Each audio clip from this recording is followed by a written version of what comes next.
హోలీ రోజున ఈ వస్తువులను ఇంటి తెచ్చుకోండి. లక్ష్మీదేవి అనుగ్రహం మీ సొంతం. హిందూ క్యాలెండర్ ప్రకారం హోలికా దహన కార్యక్రమం ప్రదోషకాల సమయంలో పాల్గొన పూర్ణిమ రోజున జరుగుతుంది. మర్నాడు రంగులతో ఆడతారు. హిందూ మతంలో హోలీ పండుగకు ప్రత్యేక ప్రాముఖ్యత ఉంది. చెడుపై మంచి సాధించిన విజయంగా ప్రతి సంవత్సరం హోలీ పండుగను జరుపుకుంటారు. పురాణ గ్రంథాల ప్రకారం హోలీ రోజున కూడా కొన్ని చర్యలు తీసుకుంటారు. ఇలా చేయడం వల్ల లక్ష్మీదేవి ఇంట్లో ఎల్లప్పుడూ నివసిస్తుంది. జీవితంలో ఆనందం, శ్రేయస్సు ఉంటుందని విశ్వాసం. హోలీ రోజున ఈ 5 వస్తువులను ఇంటికి తెచ్చుకోండి.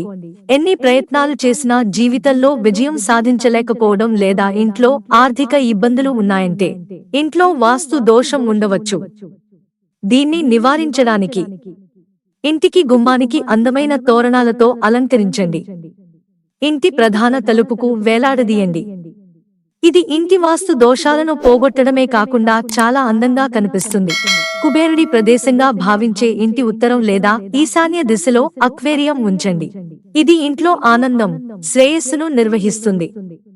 ఇంట్లోకి సంపదను తీసుకురావడానికి ఇది ఒక ఖచ్చితమైన మార్గంగా కూడా పరిగణించబడుతుంది.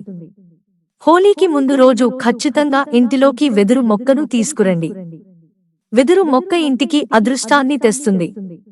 దీంతో కుటుంబ సభ్యుల ఆరోగ్యం కూడా బాగుంటుంది.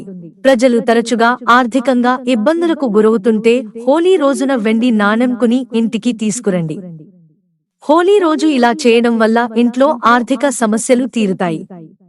ఈ వెండి నాణేన్ని ఎరుపు లేదా పసుపు గుడ్డలో చుట్టి దానిపై పసుపు రాసి మీ భద్రంగా ఉంచండి. ఈ పరిష్కారంతో ఆర్థిక సమస్యల నుంచి ఉపశమనం లభిస్తుంది. హిందూ మతంలో తాబేలు చాలా పవిత్రమైన జీవిగా పరిగణించబడుతుంది. అటువంటి పరిస్థితిలో హోలీ రోజున లోహపు తాబేలును కొనుగోలు చేసి ఇంటికి తీసుకురావడం శుభప్రదంగా పరిగణించబడుతుంది. ఇందులో తాబేలు వెనుక భాగంలో శ్రీ యంత్రం, కుబేర యంత్రాన్ని తప్పనిసరిగా ఉండాలనే నియమాన్ని గుర్తుంచుకోండి. ఇంటి పూజా స్థలంలో తాబేలును ప్రతిష్ఠించడం మంచిది. ఈ పరిహారంతో లక్ష్మీదేవి సంతోషించి మీ ఇంట్లో శాశ్వతంగా నివసించడం ప్రారంభిస్తుంది. హోలికా దహనం చేసిన తర్వాత ఆ మంటల నుంచి బూడిదను ఇంటికి తీసుకువచ్చి ఇంటి ప్రతి భాగంలో చల్లండి. తర్వాత హోలీ రోజు ఉదయం ఇంటి ప్రధాన ద్వారం వద్ద తోరణాలను కట్టండి.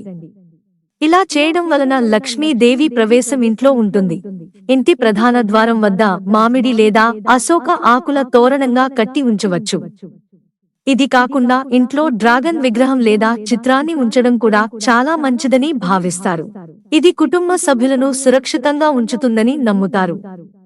ఇంటి సభ్యులకు కంటి చూపు బాధ ఉండదు. ఇంట్లో లక్ష్మీదేవి నివసిస్తుంది. మిత్రులారా, ఛానల్ సబ్స్క్రైబ్ చేసుకోవడం మర్చిపోకండి. ధన్యవాదాలు.